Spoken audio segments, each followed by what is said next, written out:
एक मिनट बेटा, मेरी रिकॉर्डिंग प्रोग्रेस में हो गई। चलें जी। सर आपने जो साइन 45 और साइन 60 वगैरह जो आपने बताए हैं सारे हमने मेमोराइज करने हैं। मेमोराइज तो करने हैं और आपको टेबल बनाना आना चाहिए। अभी मैं पेपर कराऊंगा तो उसमें आपको समझाऊंगा कि करेंगे कैसे, ठीक है। ठीक है सर। चलें जी, ये तो हमने बहुत सारा काम लिख लिया है। अब आते हैं ज़रा पेपर के ऊपर। ये एक पेपर है, एक स्पेसिमेन पेपर है जिसके अंदर आपको ये फार्मूलाज गिवन है, ठीक है। और ये मैंने ग्रुप में आप लोगों के साथ शेयर भी किया है। सर ड्रॉ और स्केच में क्या फ़र्क है? बेटा ड्रॉ का मतलब है ना कि एग्जामिनर आपको कहता है कि एग्जैक्ट ड्रॉ करो with the help of table, तो जहां पे आप लेफ्ट राइट नहीं जा सकते, आपने एक्यूरेट ड्राइंग करनी होती है, ओरिजिनल के बहुत क्लोज। और sketch is closer to the reality, कि अगर वेव बन रही है तो बस जस्ट वेव बनाओ, ठीक है। That is what a sketching is, ठीक है। और स्केचिंग एक दो पॉइंट्स की मदद से होती है, सारे पॉइंट्स की मदद से नहीं, ठीक है। क्लियर हो गया बेटा सबको? चलें जी, पेपर की तरफ जा रहा हूँ।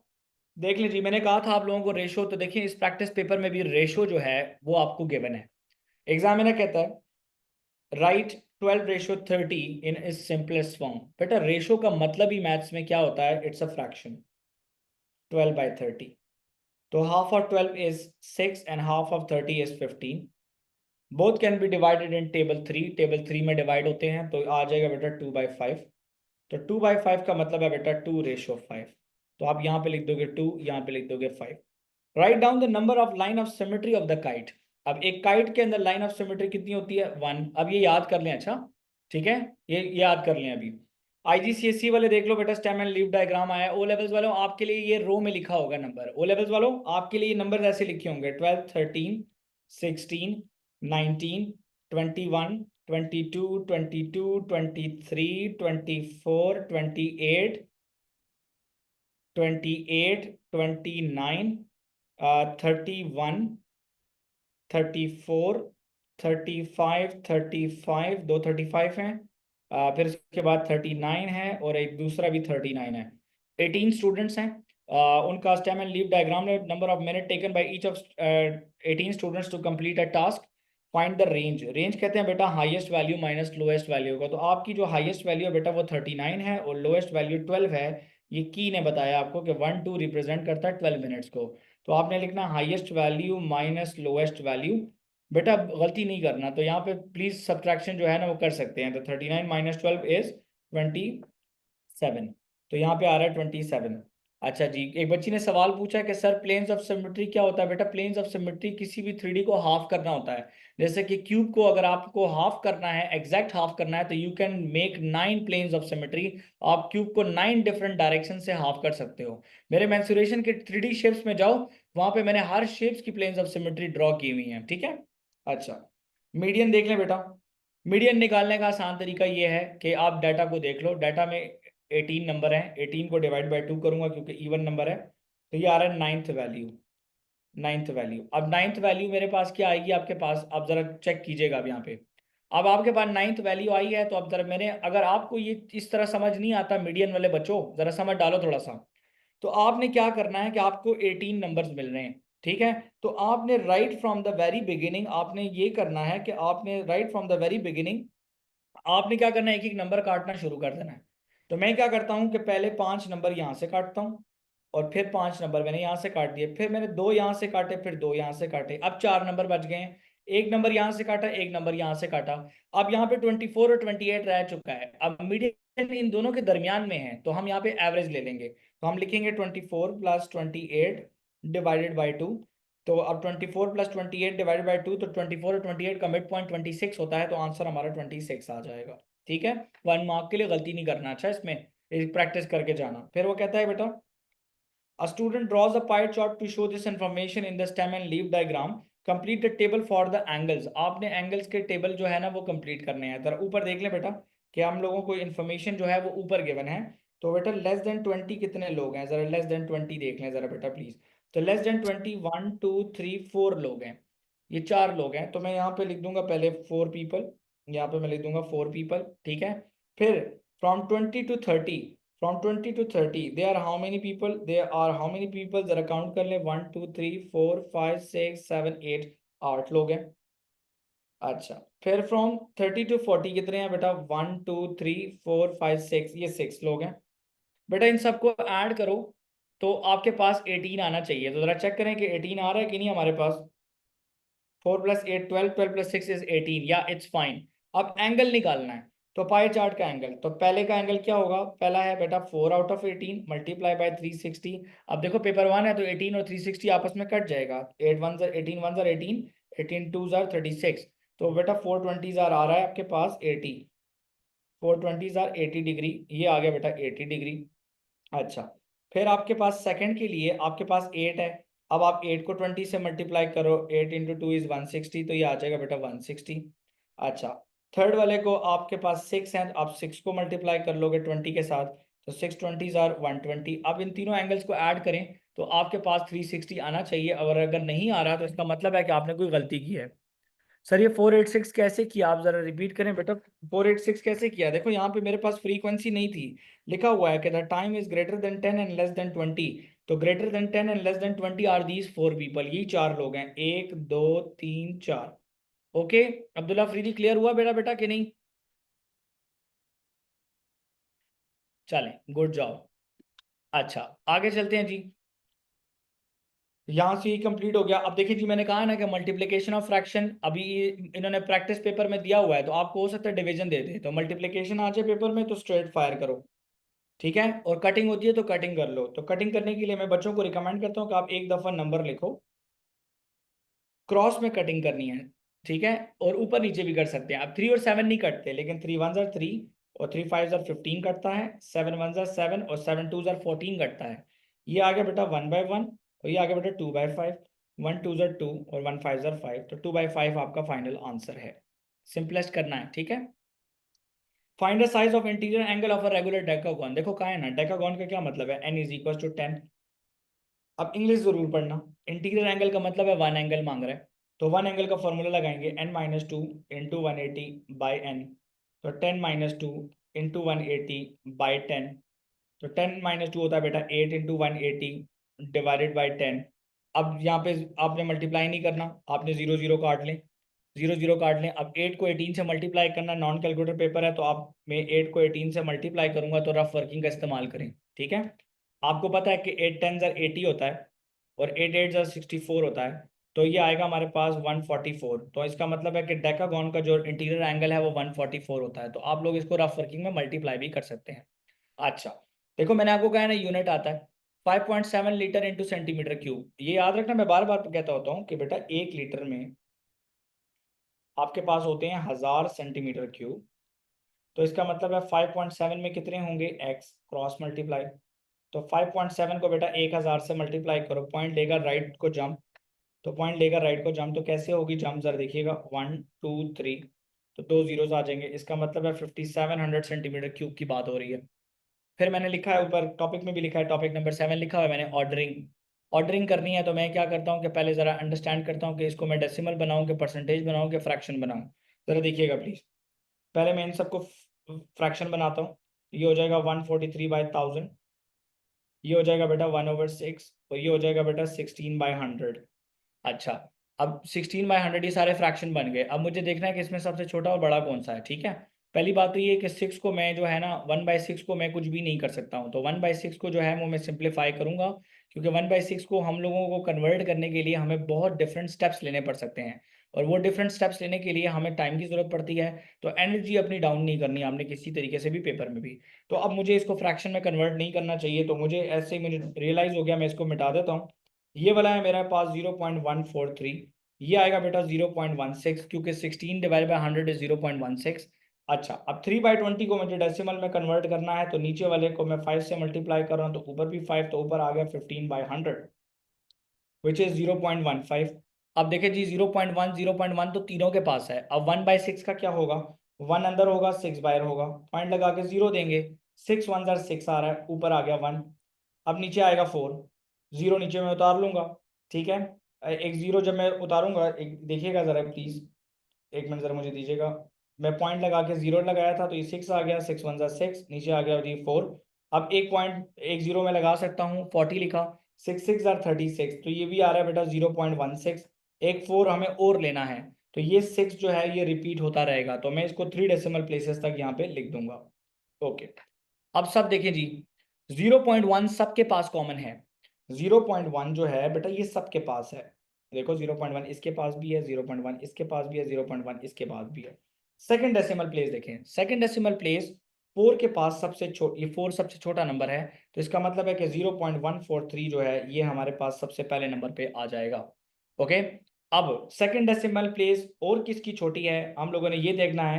तो सबके पास लास्ट 2 के पास सेकंड डेसिमल प्लेस में 6 लिखा है, लेकिन इसके पास 5 लिखा है, तो इसका मतलब है कि सेकंड नंबर पे 3/20 आएगा। अब लास्ट 2 वाले जो हैं उसमें से एक बड़ा नंबर और एक छोटा नंबर है, तो लास्ट वाले के पास 0.16 के पास कोई 6 नहीं है, इसका मतलब है कि 0.16 मतलब 16% इधर आ जाएगा, और 1/6 क्योंकि उसमें 6 रिकरिंग है तो इसीलिए वो लार्जेस्ट नंबर है। क्या ये सबको समझ आया बेटा?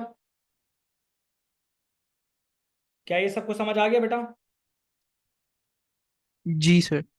देख लें एक दफा इस क्वेश्चन को, इस तरह का सवाल पेपर में एक्सपेक्टेड होगा, कोई सवाल हो तो पूछ लें, डायरेक्ट ही पूछ लें।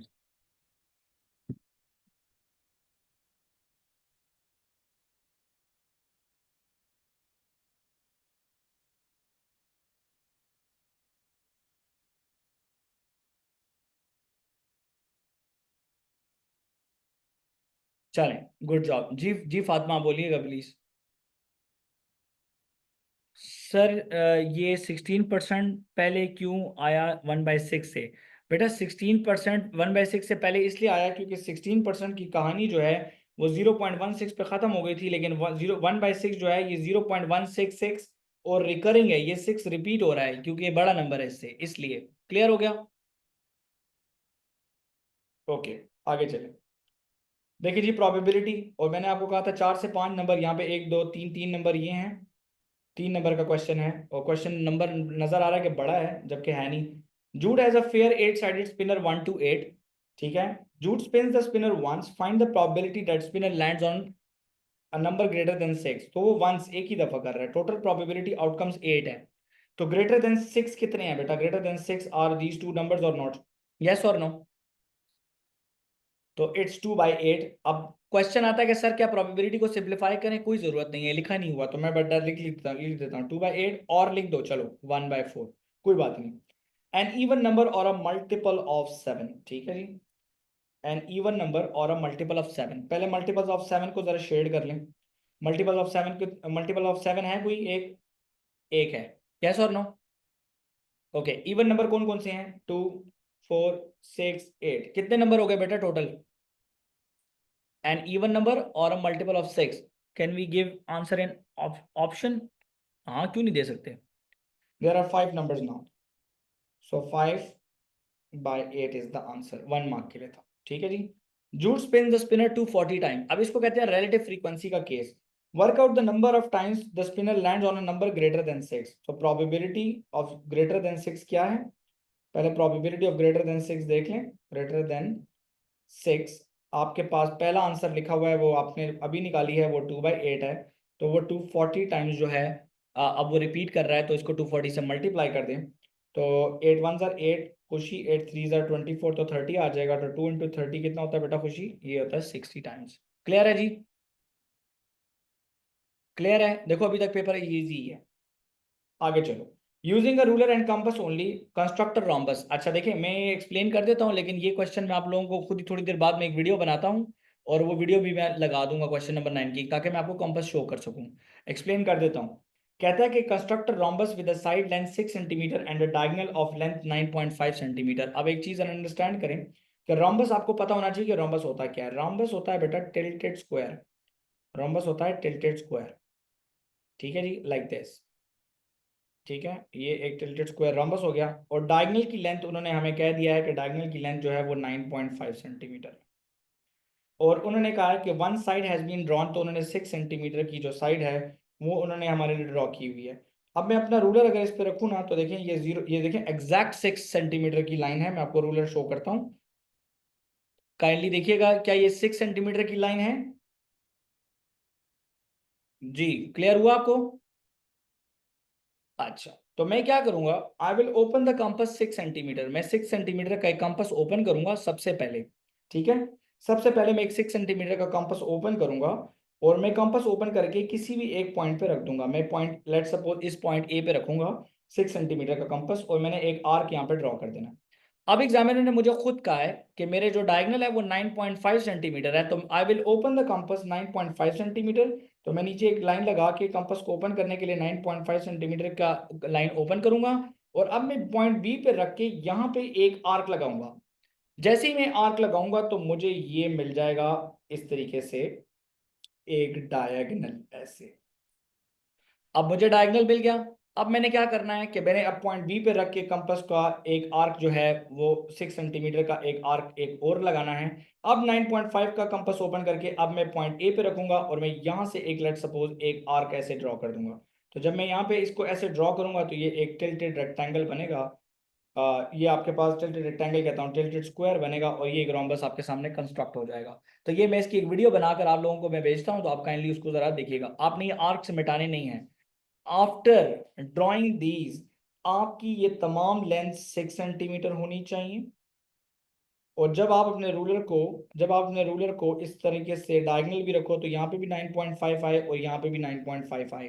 ठीक है, ये भी मैं पेज पे ड्रॉ करके प्रिंट करके इसका, और मैं एक वीडियो बनाता हूँ उसकी, और फिर मैं आपको सेंड करता हूँ कि रोम्बस कैसे ड्रॉ करते हैं। ठीक है, सो मैं ये वीडियो के जरिए आपको समझाता हूँ। थर्ड आर्क कैसे बनाए बेटा, क्या किया देखो, रिपीट करता हूँ। अगर कोई रिकॉर्डिंग हो रही है तो इसलिए रिपीट कर देता हूँ यहाँ पे। ठीक है, रिकॉर्डिंग हो रही है तो इसलिए रिपीट कर देता हूँ। Open the compass 6 centimetre, place at this point, make an arc. Now place at this point, make an arc. दोनों आर्क लगा दिए, एग्री? दोनों आर्क आपने लगा दिए एक ही दफा में। ठीक है जी, दोनों आर्क आपके लग गए।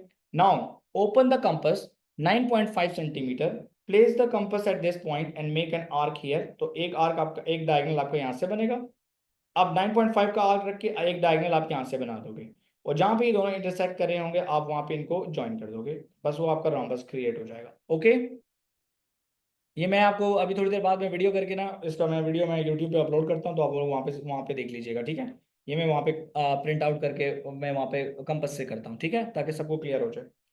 अच्छा जी, क्वेश्चन नंबर 10 देखें जी। व्हाट प्रॉब्लम है time related? The time that Rafiq work is divided into meeting, planning and working on a computer. One day Rafiq is in a meeting for 3/4 of the time.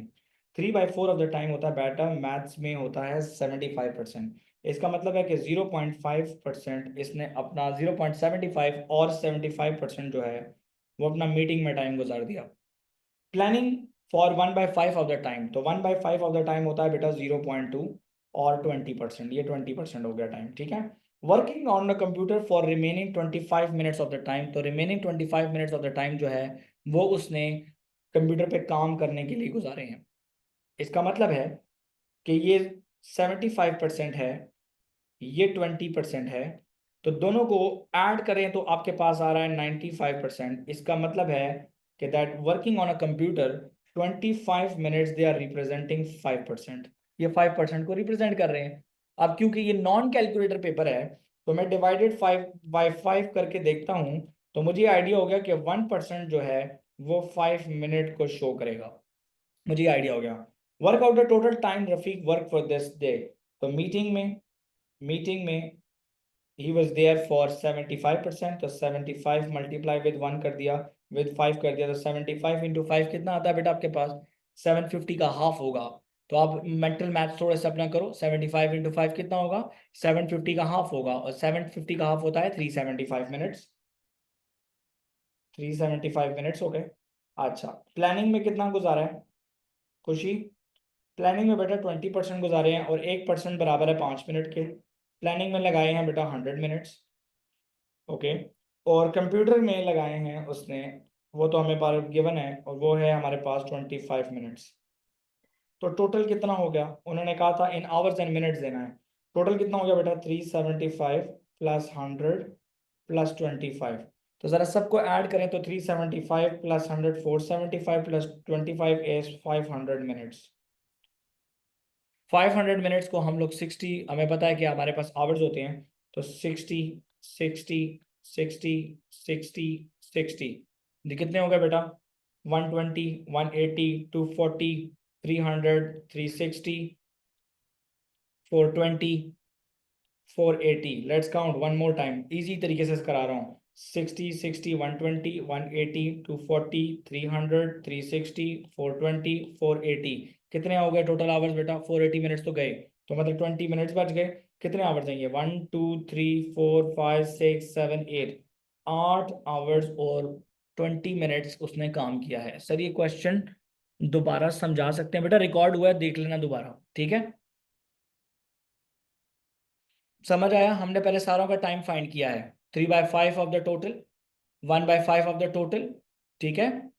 Total find करने के लिए हमने यहाँ पे, मैंने आपको कहा था कि पेपर 1 में ये और बेसिक फ्रैक्शंस आते हैं। तो 3/4 कितना होता है? 75% होता है ना, तो आपने यहाँ पे 75% लिख दिया।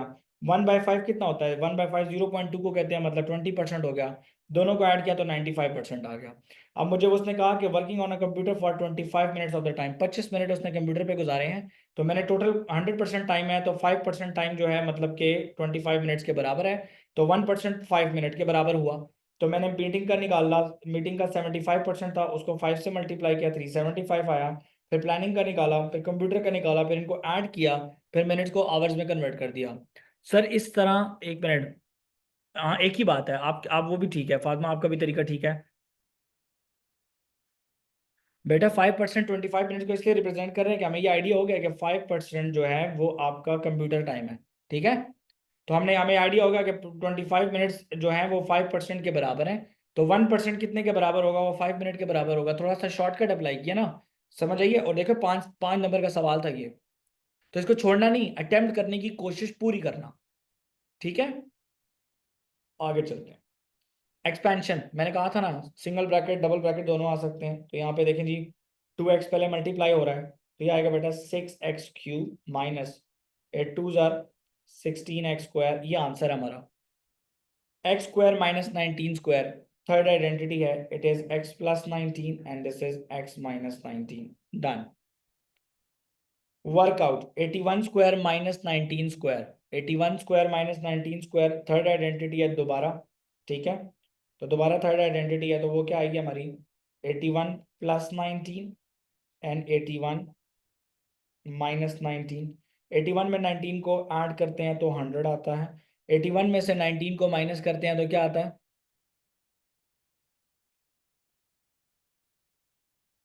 कौन से पिछले क्वेश्चन को बेटा? जरा क्वेश्चन नंबर बताया करो। क्वेश्चन नंबर 11 की बात हो रही है। टाइम वाला बेटा, टाइम वाला क्या है? बस आप उसको जनरल तरीके से कर लो कि 3/4 ऑफ द टोटल, ठीक है, is meeting. 1/5 of the total is meeting. तो आप पहले क्या करोगे? 3/4 और 1/5 को ऐड करोगे, 1 में से माइनस करोगे, तो आपके पास एक फ्रैक्शन आ जाएगा जो कि इक्वल होगा 25 मिनट्स के। समझ आ गई? तो फिर वहां से आपने टोटल निकालना है बेटा। नॉन कैलकुलेटर पेपर है, 81 का स्क्वायर निकालते हुए आपको शाम हो जाएगी। इट्स अ थर्ड आइडेंटिटी, बस सिंपल हो जाएगा ऐसे। 81 में से 19 को माइनस करेंगे तो क्या आएगा बेटा? 81 में से 19 को माइनस करें, 1 में से 9 नहीं जाता, ये 7 बनेगा। 11 में से 9 गया 2, 7 में से 1 गया तो आ रहा है 62।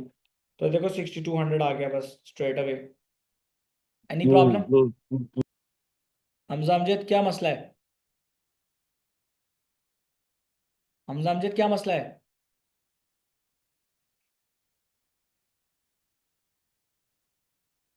ओके बेटा, रामीन जरा क्वेश्चन रीड करो यार जरा।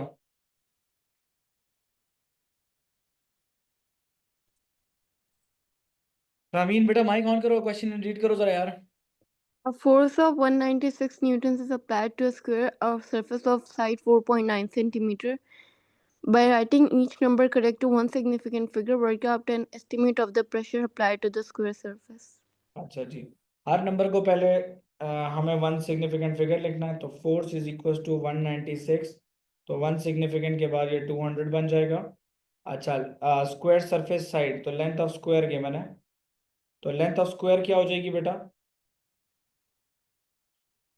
4.9 सेंटीमीटर। वन सिग्निफिकेंट के बाद कितनी हो जाएगी?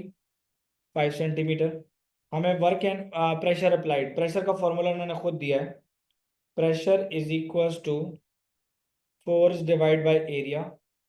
अच्छा, एरिया ऑफ स्क्वायर हम पहले निकालेंगे, तो 4 से बेटा 200, और एरिया ऑफ स्क्वायर जो होगा बेटा वो 5 स्क्वायर हो जाएगा क्योंकि लेंथ स्क्वायर होता है। तो 200 डिवाइडेड बाय 25, तो 200 डिवाइडेड बाय 25 क्या आता है बेटा? 25 का टेबल आना चाहिए ना आप लोगों को, तो 8 आता है। तो 8 न्यूटन्स पर सेंटीमीटर स्क्वायर जो है ये प्रेशर है जी। एनी प्रॉब्लम बेटा? सबको क्लियर है?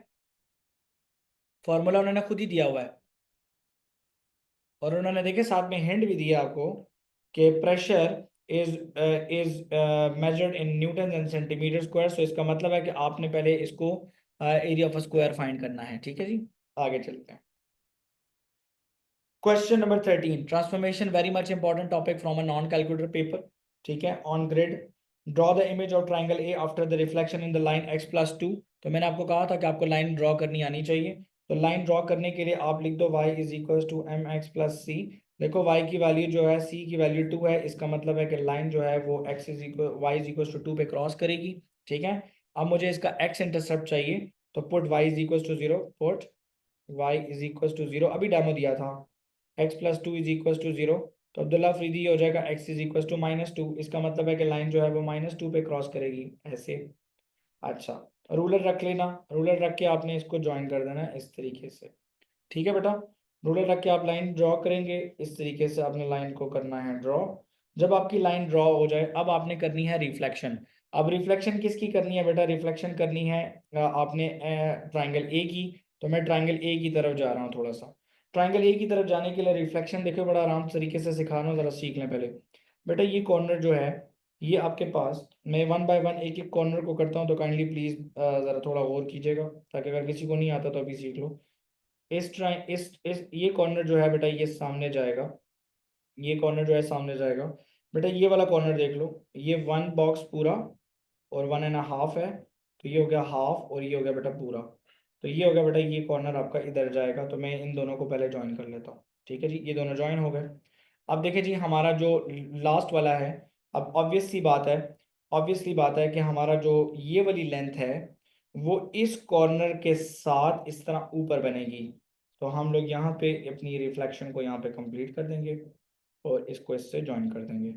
देख लें बेटा कि यहाँ पे आपकी रिफ्लेक्शन जो है वो कंप्लीट हो गई है। ठीक है, अच्छा, triangle A after an enlargement by the scale factor 3/2। बेटा 3/2 का मतलब है 1.5 एंड द सेंटर इज 1 0। तो सेंटर को मैं z शो करता होता हूँ हमेशा, तो सेंटर इज z। तो x is 1 and y is 0, x is 1 and y is 0, this is my z centre.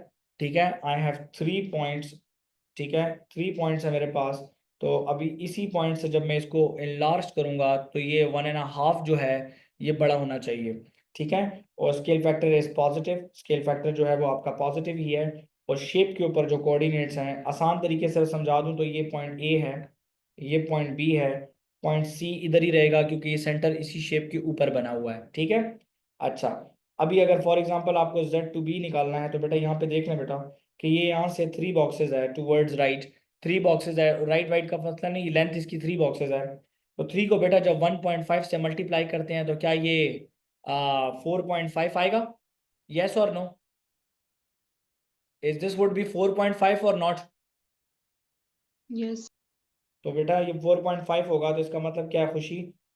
खुशी इसका मतलब क्या है? इसका मतलब ये है कि ये लाइन बनेगी 4 और 4.5 के बाद, तो 4 हो गए, ये हो गया 4.5। ठीक है, बिल्कुल दरमियान में। ओके, तो 2 को 1.5 से मल्टीप्लाई करोगे तो ये इतना ऊपर जाएगा। तो इसका मतलब है कि ये जो ट्राइंगल, इन लार्ज ट्राइंगल हमने बनाना है, ये कुछ ऐसा बनेगा। Understood?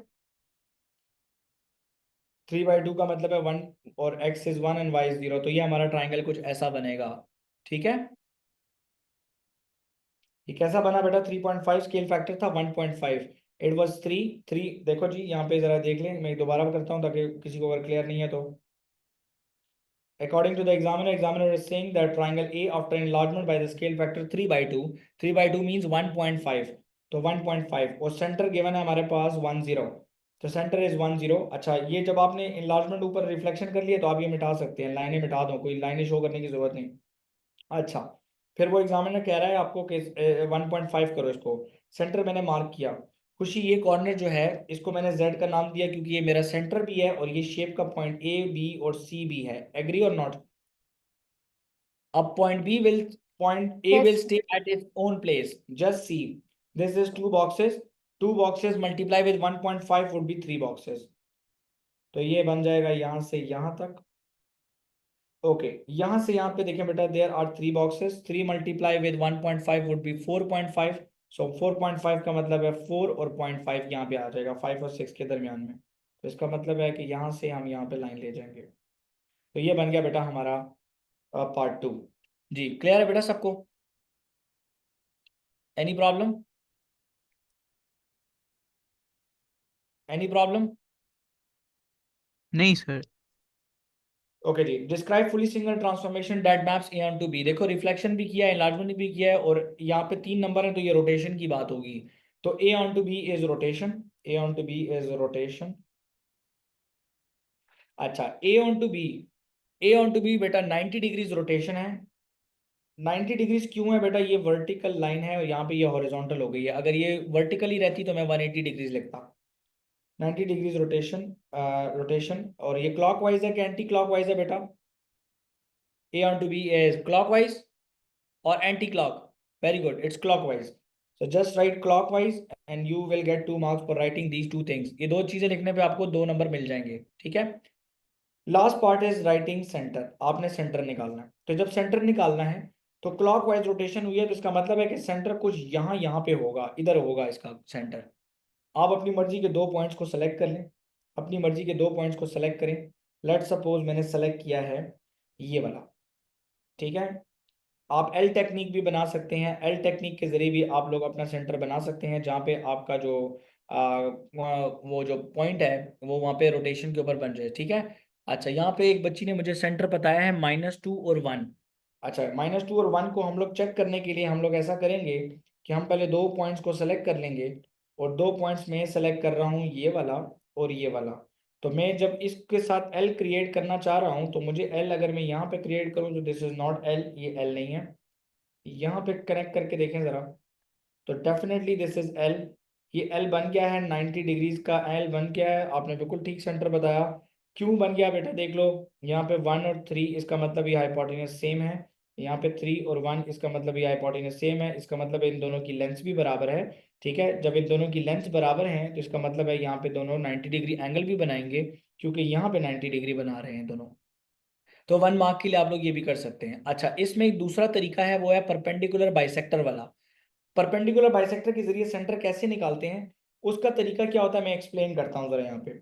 Let suppose you will connect 2 points of your choice. आप अपनी मर्जी के कोई भी 2 पॉइंट्स जो हैं अपनी मर्जी के आप सिलेक्ट कर लेंगे ऐसे, ठीक है।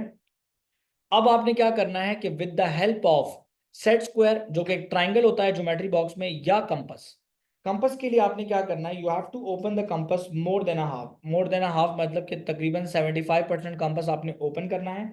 एक आर्क आपने ऊपर लगाना है और एक आर्क नीचे लगाना है। फिर कंपास को इधर रख के एक आर्क ऊपर लगा दें, एक आर्क नीचे लगा दें, इन दोनों को ज्वाइन करें और ये लाइन आपने छोड़ देनी है। लेट सपोज यहाँ पे ये लाइन, लेट सपोज मुझे क्योंकि सेंटर का पता है तो मैं यहाँ से इजीली लगा सकता हूँ perpendicular line.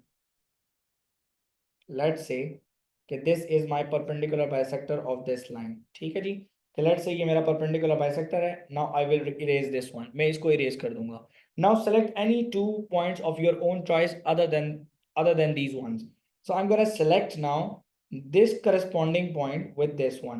I'm going to join this line with this one, and now I am going to make a perpendicular bisector of this blue line. तो open the compass more than a half, half से ज्यादा open करें, एक arc ऊपर एक नीचे, फिर compass को यहाँ पे रख के एक आर्क ऊपर एक नीचे, तो दोनों को आप ज्वाइन करें। अब मुझे यहाँ पे क्योंकि सेंटर का पता है तो मैं यहाँ पे फौरन से ही एक परपेंडिकुलर बाइसेक्टर जो है वो मैं ड्रॉ कर सकता हूँ, क्योंकि ग्रिड के ऊपर ऑन ग्रिड ड्रॉ करना जो है वो आसान होता है। अब देखें जी जरा, यहाँ पे एक परपेंडिकुलर बाइसेक्टर इधर गया है, एक इधर गया है। अब मैंने ये थोड़ा सा डिटेल में एक्सप्लेन किया, आप लोग बाद में इसको प्रिंट आउट लेके ना कॉपी पे ट्राई जरूर करना, रिकॉर्ड मैंने कर लिया है। अच्छा, इसको मैंने इरेज कर दिया। अब देखिए जी, these 2 lines they are crossing from this point, so it means that this point is your centre of rotation in a 90 degrees angle rotation. अब ये परपेंडिकुलर बाइसेक्टर की टेक्निक जो है ये सिर्फ और सिर्फ आप लोगों ने इस्तेमाल करनी है 90 डिग्रीज की रोटेशन में। तो सेंटर आ रहा है मेरे पास -2 और +1, -2 और +1। और 180 डिग्रीज के लिए और इनलार्जमेंट के लिए बस एक ही चीज़ है, 180 डिग्रीज और इनलार्जमेंट के लिए एक ही चीज़ है कि आपने क्या करना है कि corresponding point two corresponding point जो है वो अपने लाइनें खींचनी हैं। तो देखिए जी, ये दोनों लाइनें इधर से जा रही थी तो इनलार्जमेंट का सेंटर भी ये हुआ, और 180 डिग्रीज के लिए भी आपने यही करस्पॉन्डिंग पॉइंट्स करने हैं।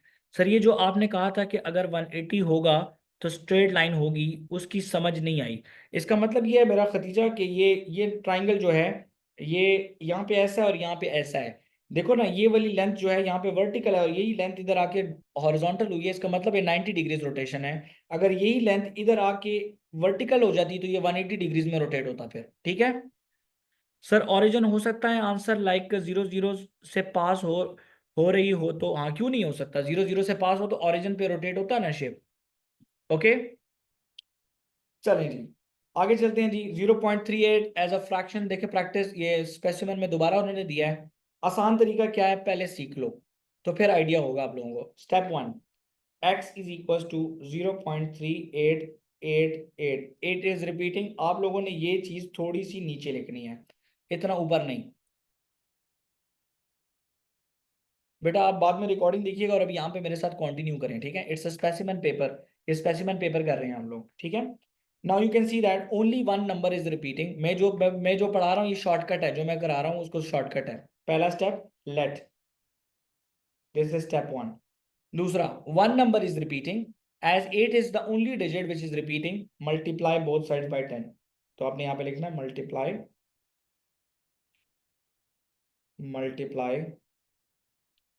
Both sides by 10। एक नंबर रिपीट हो रहा है तो मल्टीप्लाई बाय 10 करेंगे तो क्या हो जाएगा बेटा, यहाँ पे हो जाएगा 10x और यहाँ पे हो जाएगा बेटा 3.8888। अब लाइन लगा के बस सिर्फ माइनस कर दो, कट गए। 8 में से 3 गया बेटा 5 आता है, ये नीचे आ गया 3, यहाँ पे आएगा बेटा 9x। x is equal to 3.5/9, ये वल्गर डेसिमल है, ऊपर नीचे 10 को मल्टीप्लाई करें ताकि पॉइंट गायब हो जाए। तो ये आएगा बेटा 35 डिवाइडेड बाई 90, 5 के टेबल में कटते हैं तो ये आता है बेटा 5 7 35। Okay, 5 times 18 is 90, so 7/18 is the final answer। Check कर सकते हैं आप लोग कैलकुलेटर में, ये सबसे आसान तरीका है। मैं बार रिकॉर्ड हुआ है, आप लोग बाद में इसके ऊपर ट्राई कर सकते हैं। अगर 2 डिजिट रिपीट हो रहे हो, अगर यहाँ पे लिखा होता लेट से यहाँ पे अगर लिखा होता 0.38 और 9 और 8 और 9 दोनों पे डॉट होता तो मैं लिखता 0.38989 और साइन दोनों साइड्स को मैं 100 से मल्टीप्लाई कर देता फिर, ठीक है। ठीक है बेटा, जी चलें। सर। अच्छा जी, कहता है Freya records how many minutes she takes to complete a crossword each day. On Tuesday she takes 10% less time than Monday. Okay, days हैं तो हम लिखते हैं मंडे, फिर लिखते हैं Tuesday. On Wednesday she takes 50% less time than on Tuesday, तो there is Wednesday as well. And on Wednesday she takes 9 minutes to complete the task, और वेंसडे के बाद मंडे के बाद ट्यूसडे, ट्यूसडे के बाद वेंसडे, और वेंसडे के अंदर उसको लगते हैं she takes 9 minutes to complete the task, यहाँ पे उसको लगते हैं 9 मिनट्स। अब ऐसा क्वेश्चन जो है आपने पेपर में आखिर में अटेम्प्ट करना है, इस क्वेश्चन को आप लोगों ने यहाँ पे इस पे अपना दिमाग नहीं खाना, ठीक है। अब ये बहुत रियलिस्टिक और बहुत सिंपल सा क्वेश्चन होगा लेकिन लग रहा बहुत कॉम्प्लिकेटेड है। अच्छा, कहते हैं Priya records how many minutes she takes to complete a crossword each day. On Tuesday she takes 10% less time than on Monday, ठीक है। 10% लेस टाइम लेती है, लेट्स सपोज मंडे को लेती है 100%, तो ट्यूसडे को हो जाता है 90%। ओके जी, क्लियर है जी सबको, 10% लेस। एग्जाम्पल दूं बेटा, लेट्स Yes. जी सपोज बिल्कुल। एग्जाम्पल देते हैं। तो एग्जाम्पल देखिए जी, लेट्स सपोज मंडे को उसको लग रहे हैं लेट्स सपोज 10 मिनट, तो ट्यूसडे को कितने लगेंगे, 10% कम लगेंगे, तो 10% ऑफ 10 मिनट कितना होगा, 1 मिनट, तो इसका मतलब है ट्यूसडे को उसको लगेंगे 9 मिनट। ठीक है जी, क्लियर है जी सबको। क्लियर है सर। ओके, फिर वो कहते हैं on Wednesday she takes 50% less time than on Tuesday, तो 50% लेस करें जी 9 मिनट का, 9 मिनट का हाफ कितना होता है,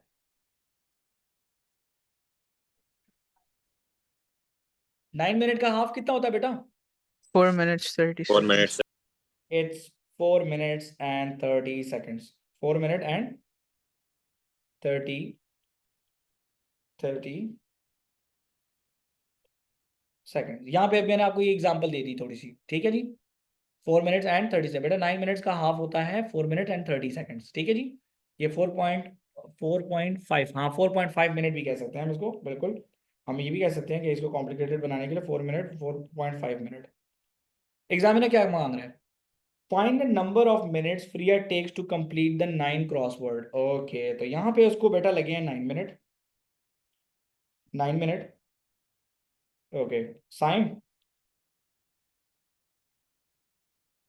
अब रिवर्स जा रहा हूँ, तो बेटा ट्यूसडे को उसको लगे होंगे 18 मिनट, डबल लगे होंगे कि नहीं रिवर्स? बिल्कुल। अब और इस, फिर 36, हाँ जी, नहीं फिर नहीं 36 नहीं, क्यों? नॉट दिस 18 मिनट, अब इस 18, this 18 minute is your 90%, yes और नो? अच्छा, तो इसका ओके, मतलब है कि टोटल 20 पर 20 मिनट होंगे, एग्री और नॉट? हाँ बिल्कुल। देख लीजिए 20 मिनट का 10% निकाल लें तो 18 मिनट बनता है, एग्री? जी 18 का हाफ करें तो 9 मिनट बनता है। अब ये इसमें कोई मैथ्स नहीं था, लॉजिक था, सिर्फ और सिर्फ लॉजिक। तो find the number of minute Freya take to complete the crossword on Monday, 20 minute लगे होंगे उसको। जी क्लियर हुआ सबको कि नहीं? Clear sir. देखें आप लोगों के लिए सबसे अच्छी एग्जांपल ये है कि ये पेपर मैं for the very first time पढ़ रहा हूं, मैंने आज तक ये क्वेश्चंस नहीं देखे। क्लियर हुआ जी सबको? बिल्कुल। आगे चलें जी। कहता है पी टू क्यू वैक्टर है 3 right 1 down, Q to R vector है 1 राइट 1 9 1 और 9, सॉरी मतलब 1 राइट और 9 अप, सॉरी यार थोड़ा थक गया हूं इसलिए। Work out the length of P R. P R क्या चीज है? अब जरा मुझे यहाँ पे जरा समझ डालने दो थोड़ा कि ये है क्या भला। ये पी है, ये क्यू है और ये क्यू टू आर है। अब वो मुझसे मांग रहा है पी आर। साइम क्या मांग रहा है? P R. तो क्या पी टू आर फाइंड करने के लिए साइम में पी से क्यू और क्यू से आर जाऊंगा? रटा नहीं लगाना। Of course. 3 minus 1 plus 1 9, fraction नहीं है ये, यहाँ पे मेरी तरह गलती नहीं करना। 3 प्लस 1 इज 4 और minus 1 plus 9 is 8, 4 8 is the vector. जी एनी प्रॉब्लम जी रामीन? हाँ दोनों को ऐड कर देंगे, गुड जॉब। और रटा नहीं लगाना, अच्छा कि दोनों को ऐड कर देंगे। अगर यहाँ पे आर पी होता ना तो फिर जरा ख्याल करना था थोड़ा सा, फिर आप पी आर निकाल के इसको उल्टा करते, ठीक है? तैमूर आवाज आ रही है बेटा? बेटा यहाँ पे एग्जामिनर ने पी आर लिखा नहीं तो सिंपल हो गया। अगर यहाँ पे आर पी होता तो आप यहां से आते आर टू क्यू, तो क्यू आर भी उल्टा होता और क्यू पी भी उल्टा होता। ओके साइन चेंज करने पड़ते। सर हमने लेंथ निकालनी, work out the length of P R, तो निकाल लेते हैं ना लेंथ ऑफ पी आर, ठीक है मैंने क्वेश्चन पढ़ा नहीं तो पहले हमने वेक्टर निकाल लिया। तो लेंथ निकालने के लिए मैग्नीट्यूड ऑफ द वेक्टर होता है, तो आपको पता है कि square root x square plus y square, कहा है ना कि पहले 10 स्क्वायर याद करो, वो इसलिए कह रहा हूं मैं आपको। 16 plus 64 which is square root 80, इसको स्क्वायर रूट 80 कहते हैं। क्या ये सिंप्लीफाई हो सकता है स्क्वायर रूट 80? एग्जामिनर ने कहा है कि सिंप्लीफाई नहीं करना, लेकिन हम इसको सिंप्लीफाई कर सकते हैं in a form of a surds, ठीक है? हमें पता है ये 16 मल्टीप्लाई बाय 5 करूंगा तो 80 आता है, तो इसका मतलब है 4 स्क्वायर रूट 5 आएगा कैलकुलेटर में। लेकिन हम लोग यहाँ पे नहीं करेंगे क्योंकि यहाँ पे लिखा नहीं हुआ, ठीक है? आगे चलते हैं। देखें जी मैंने कहा था कि सेक्टर्स इंपॉर्टेंट होते हैं पेपर पॉइंट ऑफ व्यू से, और ये देखें यहाँ पे इस पेपर में आया है, the diagram shows the sector of a circle with the radius 6। तो तैयबा बेटा ये भी 6 सेंटीमीटर होगा। एरिया ऑफ द सेक्टर जो है ना बेटा वो 15 पाई है, इस सारे का एरिया जो है 15 पाई है। तो बेटा एरिया ऑफ द सेक्टर जो होता है, area of sector is theta by 360 multiply with pi r square, am I right? तो the theta is not given, Aram can you hear me बेटा? It is 15 pi which is equal to theta by 360 multiply with pi, radius is 6 square। बेटा सबसे पहले आपने theta निकालना है तो पाई पाई को काट लो, तो ये आ रहा है बेटा 15 multiply 15 is equal to theta divided by 360 multiply with 36। बेटा 36 और 360 कटेंगे 1 और यहाँ पे आएगा 10, तो 15 is equal to theta by 10, 10 इधर जाएगा तो theta is equal to 150 degree हो जाएगा। Work out the perimeter of the sector. Perimeter of the sector के लिए दो रेडियस मेरे पास है, मुझे ये निकालना है, आर्क लेंथ। तो आर्क लेंथ का फॉर्मूला क्या है बेटा? सेम फॉर्मूला है, theta by 360 multiply by 2 pi R. तो 150 बाई 360 मल्टीप्लाई बाई 2 पाई और रेडियस है 6। तो पहले क्या करें बेटा? 0 0 काट लें ताकि क्वेश्चन सिंप्लीफाई हो जाए। 15 बाई 36 मल्टीप्लाई विद 2 6 और 12 पाई। बेटा 12 और 36 कटते हैं, 12 1 12, 12 3 36। मैं थोड़ा और इसको सिंपल करूंगा तो ये हो जाएगा 15 बाई 3 मल्टीप्लाई विद पाई। तो 15 बाई 3 होता है बेटा 5 पाई। तो पेरीमीटर ऑफ द सेक्टर क्या होगा? 6 प्लस 6 दो रेडियस प्लस 5 पाई। तो P is equal to 12 plus 5 pi. Give your answer in the form of A plus B pi. तो हमने लिख दिया बेटा 12 plus 5 pi is the answer. Sir अगर सर्ड्स में लिख लें तो लिख लें, तो लिख लेना, पिछले कोई क्वेश्चन की बात कर रही हो तुम। ठीक है, हमने समझ आया बेटा आपको? Okay. The sector is the cross जी section of sir. The prism. क्या बात है भाई, कहता है ये सेक्टर किसी प्रिज्म का क्रॉस सेक्शन है। Calculate the length of the prism. तो हमारे पास वॉल्यूम ऑफ द प्रिज्म का फॉर्मूला शीट में गिवन है, A by H. Area is 15 pi and the height or the length of the prism is 10, so the answer would be 150 pi। तो हम यहाँ पे लिख देंगे 150 pi। बहुत आसान जी। Any problem? Any problem? चलो जी। Total surface area of the prism. अब डरना नहीं, मैं आपको समझाता हूँ, जरा देखो बेटा।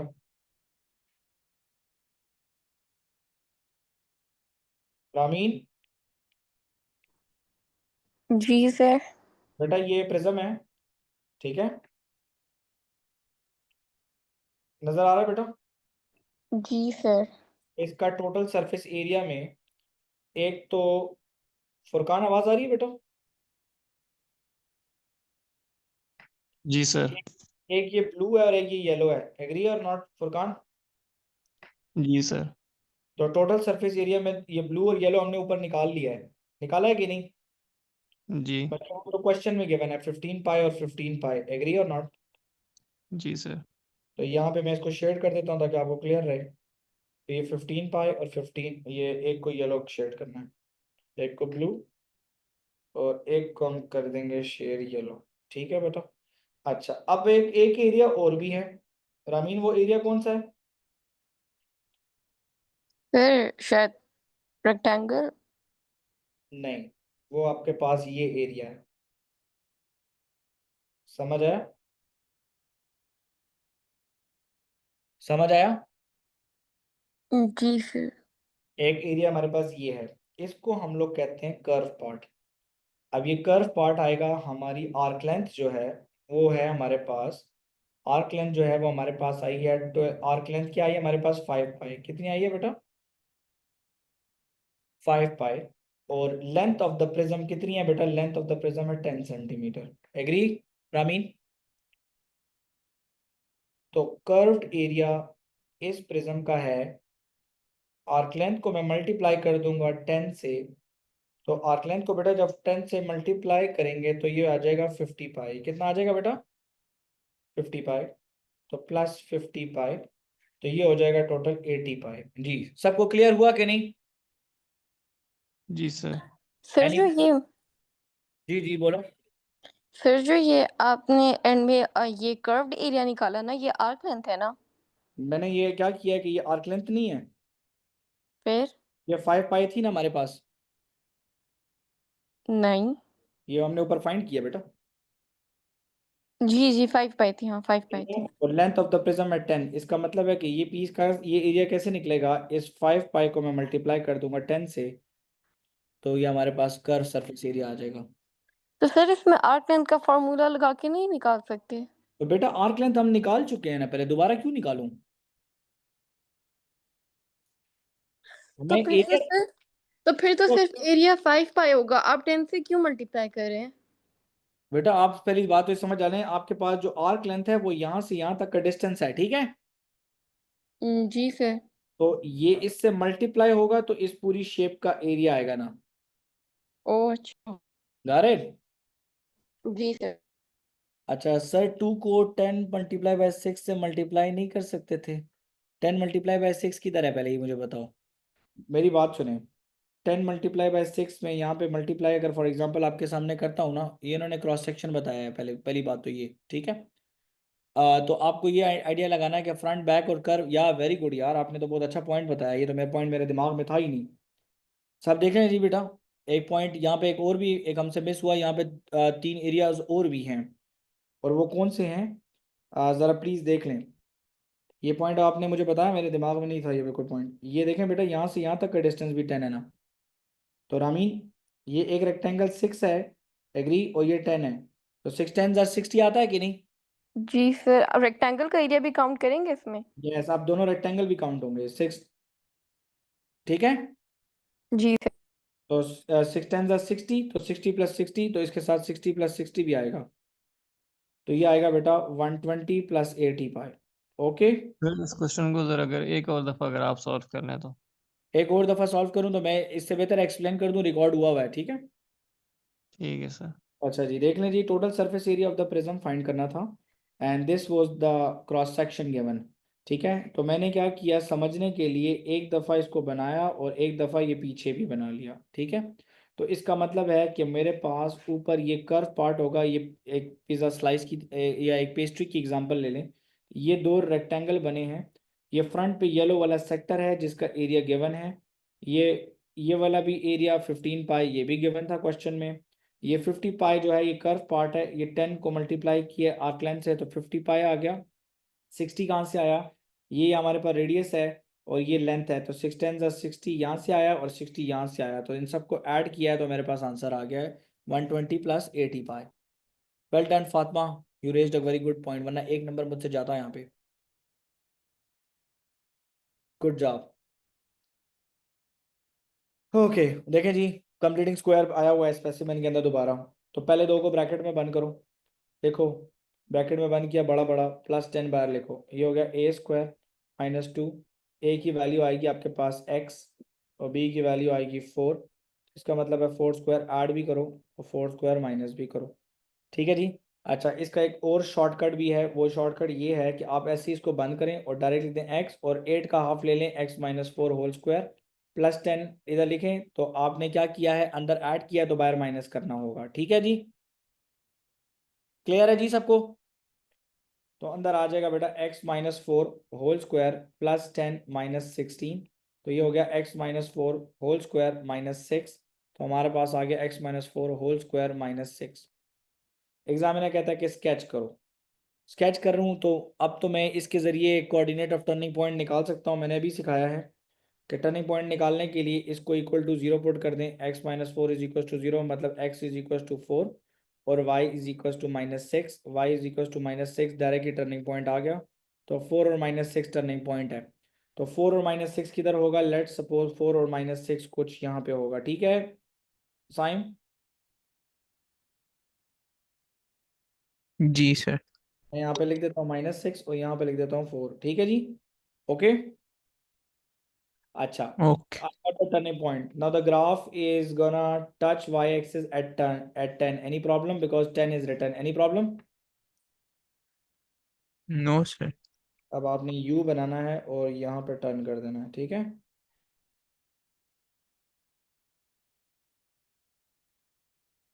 is this clear?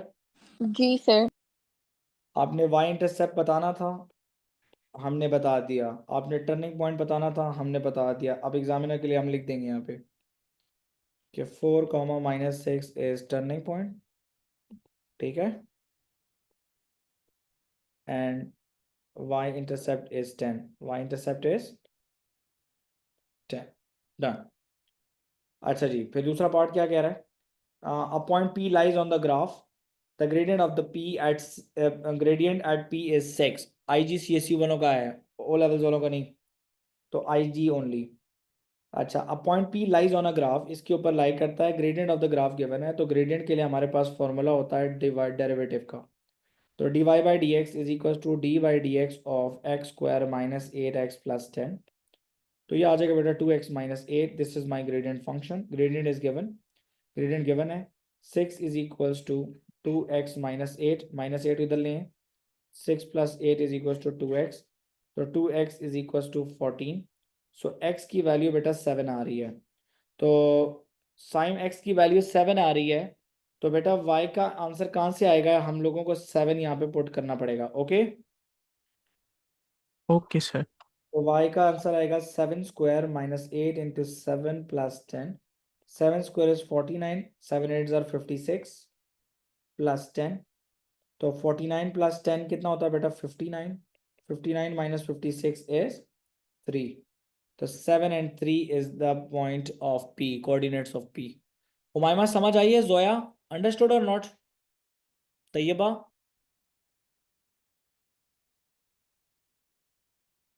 तैयबा बेटा समझ आ रही है। जी सर। चलें आगे चलते हैं, देखें सिंपलीफाई सर्ड्स में आते हैं। अब अगर आप में से किसी को शॉर्टकट पे नहीं आता ना, तो आप खैर है लॉन्ग कट इस्तेमाल करो, नो प्रॉब्लम। लॉन्ग कट क्या है बेटा, आप इसकी प्राइम फैक्टराइजेशन कर लो, स्क्वायर रूट 75 की, आप 75 लिखें, प्राइम फैक्टर्स ही लेना खाली, ठीक है। तो टेबल 5 पे होता है, टेबल 5 से स्टार्ट ले लो, तो ये 5 टाइम्स 15 इज 75, फिर 5 पे होता है तो 3 और 3 1 जार 3, तो हम स्क्वायर रूट 75 की जगह पे लिख सकते हैं बेटा 5 स्क्वायर टाइम्स 3, और यहाँ पे लिख सकते हैं स्क्वायर रूट 3, यहाँ पे स्क्वायर रूट को डिस्ट्रीब्यूट कर दें ऐसे, माइनस स्क्वायर रूट 3। अब देखें जी 5 स्क्वायर स्क्वायर स्क्वायर रूट कटा, तो ये आ गया बेटा 5 square root 3 minus square root 3, दोनों लाइक टर्म्स हैं, तो 5 minus 1 is 4 square root 3 is the final answer. तो ये बात समझ आया बेटा ये कि नहीं, जी सर। कोई प्रॉब्लम है इसमें। नहीं सर। अच्छा तैयब आप नीचे बताओ, रैशनलाइज द डिनोमिनेटर के लिए फर्स्ट स्टेप क्या करते हैं, सर डिनोमिनेटर को मल्टीप्लाई डिवाइड कर दे। क्या लिखूं, क्या लिखूं जरा बताना मुझे तैयबा। मल्टीप्लाई डिवाइड करना है, सही कहा है। 1 minus 5 square root. 1 plus 5 square root, यहाँ पे दोनों के दरमियान में माइनस है ना तैयबा, जी सर। यहाँ पे आपने इन दोनों के दरमियान का साइन चेंज करना है, ओके। जी सर। तो ये चीज याद रखना, ठीक है। ये खाली एक आपने ये लिख भी लिया ना, तो इसका 1 मार्क है, ओके। जी सर। तो नाउ स्ट्रेट फायर होगा, ठीक है। 8 मल्टीप्लाई होगा 1 प्लस स्क्वायर रूट 5 से, और तैयबा नीचे क्या थर्ड आइडेंटिटी बनेगी, ए स्क्वायर माइनस बी स्क्वायर बनेगा। बनेगा सर। तैयबा अंदर इधर देखिएगा कि अंदर दो टर्म्स हैं, अच्छा तो 8 इन दोनों के साथ मल्टीप्लाई करो, तो 8 1 जार 8, और क्या ये 8 स्क्वायर रूट 5 आएगा, आएगा सर। बिल्कुल। नीचे 1 का स्क्वायर 1 आता है, स्क्वायर स्क्वायर रूट कटेगा तो 1 माइनस 5 आएगा तैयबा। जी sir. 8 plus 8 square root 5 divide by minus 4, क्या ये आंसर है,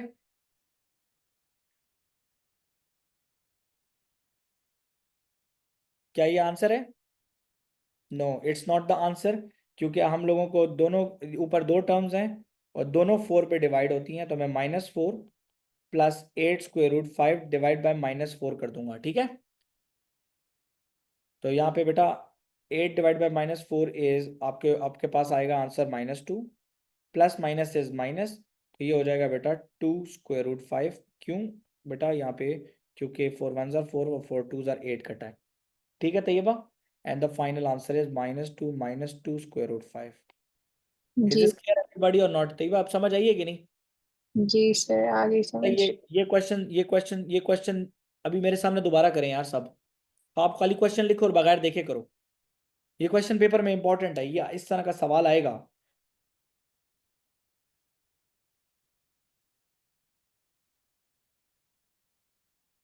Then we do not simplify when if the denominator is not divisible, यहाँ पे 4 था ना, तो यहाँ पे 8 पे कटिंग हो रही थी, अगर 4 के बजाय लेट सपोज 5 होता तो मैं -5 होता अगर नीचे, तो मैं खाली ऊपर ये -8 और -8 कर देता, बाकी नीचे 5 रह जाता प्लस में, खाली साइन चेंज करते हम लोग, ठीक है। जी सर बेटा आपने जम, सेकंड स्टेप में जो है साइन माइनस लिखा तो वो आपने आइडेंटिटी में किया। ये आइडेंटिटी है ना बेटा, ए स्क्वायर माइनस बी स्क्वायर की क्यों बनी है, ए माइनस बी और ए प्लस बी लिखा है ना ऊपर, जी सर। ठीक है। जी।